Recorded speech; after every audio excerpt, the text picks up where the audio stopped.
Chapter 8 Mightier Than the Sword.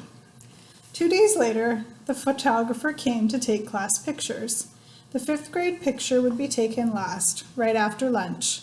That gave Nick and his secret agents plenty of time, and they whispered something into the ear of every 5th grader.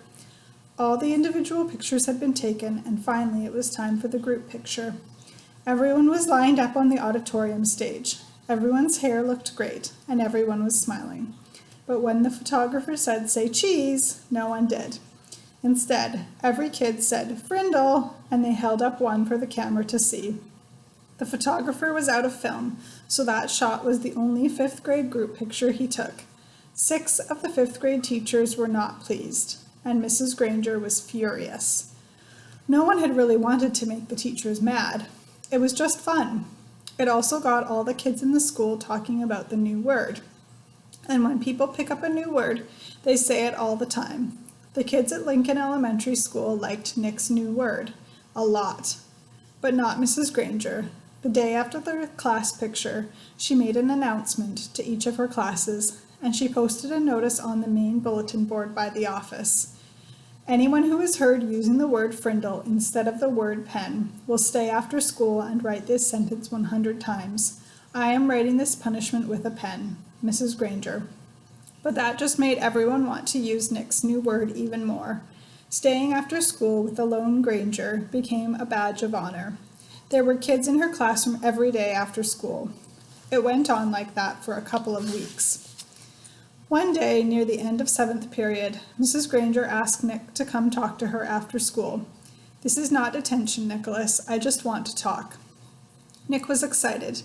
It was kind of like a conference during a war. One side waves a white flag, and the generals come out and talk. General Nicholas Allen. Nick liked the sound of it. He stuck his head in Mrs. Granger's doorway after school.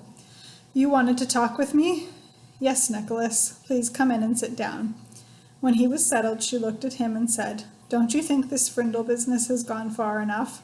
It's just a disruption to the school, don't you think?"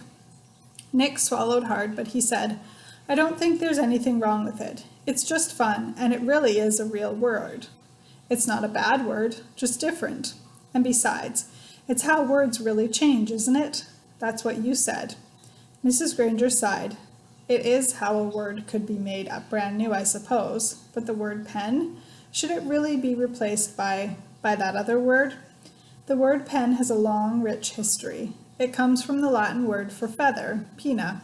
It started to become our word pen because quills made from feathers were some of the first writing tools ever made. It's a word that comes from somewhere. It makes sense, Nicholas." "But Frindle makes just as much sense to me," said Nick. "And after all, didn't somebody just make up the word pinna too?" That got a spark from Mrs. Granger's eyes, but all she said was, "Then you're not going to stop this?" And Nick looked right in her eyes and said, "Well, a bunch of my friends and I took an oath about using the word, and we have to keep our promise. And besides, I don't think there's anything wrong with it. I like my word."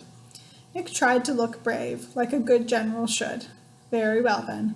I thought it would end up this way." Mrs. Granger pulled a fat white envelope from her desk drawer and held it up. "This is a letter I have written to you, Nicholas." Nick held out his hand, thinking she was going to give it to him, but she didn't. "I am not going to send it to you until all this is over. I want you to sign your name and put today's date across the back of the envelope. When you read it, whenever that may be, you will know it is the same letter and that I have not made any changes to it." "This is weird," Nick said to himself, but to Mrs. Granger he said, "Sure," and he signed his name in his best cursive and put the date under it. Then Mrs. Granger stood up abruptly and said, "Then that is all for today, Nicholas, and may the best word win." There was a frown on her face, but her eyes were different, almost happy, and Nick was halfway down the hall before it hit him. She likes this war, and she wants to win real bad. Walking to school the next day, Pete had a great idea. "How about we see if we can get every kid in the whole 5th grade to go up and ask Mrs. Granger, 'Can I borrow a Frindle?'" "You mean, Mrs. Granger, may I borrow a Frindle?" said Dave. "Got to use good grammar. Don't want to upset dangerous Grangerous. Sounds good to me, said Nick. She can't keep everyone after school, can she? Almost 80 kids stayed after school with Mrs. Granger that day. They filled her room and spilled out into the hallway. The principal had to stay late to help, and they had to arrange 2 special late buses to get all the kids home.